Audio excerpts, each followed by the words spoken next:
السلام عليكم. واحد يقول يا أنا شفت رؤية مو زينة، مثلا وقعت من جبل، واحد من سنوني انكسر، ايدي انكسرت، من البيت فد جهة من البيت تفلشت. هذني شنو تأويلهن؟ حبيبي عوف تأويلهن لا السالفة، لأن هذني إذا أفصحت بيهن لأي واحد الرؤية هاي تتحقق عليك وأنت ما داعي تضر نفسك. اي نعم. شو تسوي إذا شفت هيك رؤية؟ أبدا للسالفة، نهائي للسالفة، خليها بقلبك واعطي لك صدقة الصبح، اليوم الثاني الصبح اعطي لك صدقة لأي واحد فقير.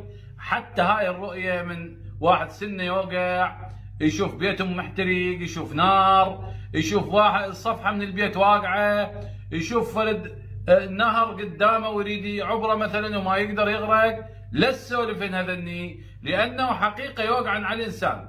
إذا خليت واحد يأولهن لك أو عراف يأولهن لك أو واحد فاهم بالتفاسير بالأحلام يأولهن لك مو صحيحة، راح شنو راح تضرك هاي الرؤية.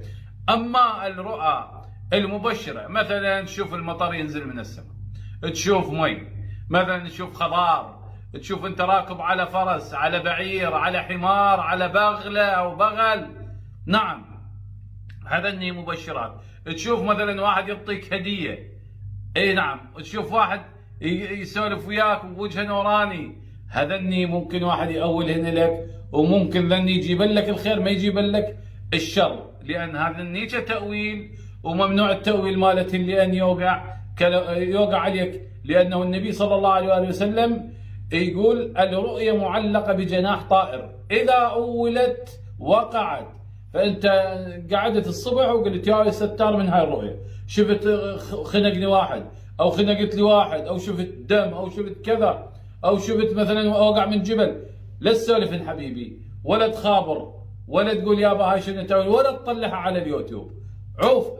اي نعم. اما مثل ما قلت لك هذا الرؤى مثلا مطر، مثلا زرع، مثلا مي، مثلا واحد وجه نوراني، مثلا واحد تركب سيارة، تركب لك بعير، فرس، كذا، هذني من المبشرات. تلبس لك ثوب جديد، اي نعم، تاكل لك اكله طيبه، اي هالشكل، وجهك يعني نوراني، ما عندك فد حرق فد شيء، يعني ذن التأويلات اللي ضوجنك من تقعد، عفوا يخلنك فرح من تقعد. ذن الرؤى محمودات، يعني زينات، يعني انت بخير. تشوف مثلا خيوط او شعر تطلع من حلقك، هاي معناته انت مشرب سحر، ولازم تعرض نفسك على روحاني حتى ينظف لك جسدك او جسمك. جدا بسيطات. اياكم والرؤى المزعجة ان ترمونها لغيركم. شكرا لكم والسلام عليكم ورحمة الله وبركاته، وجعل كل احلامكم من المبشرات، والسلام عليكم ورحمة الله وبركاته.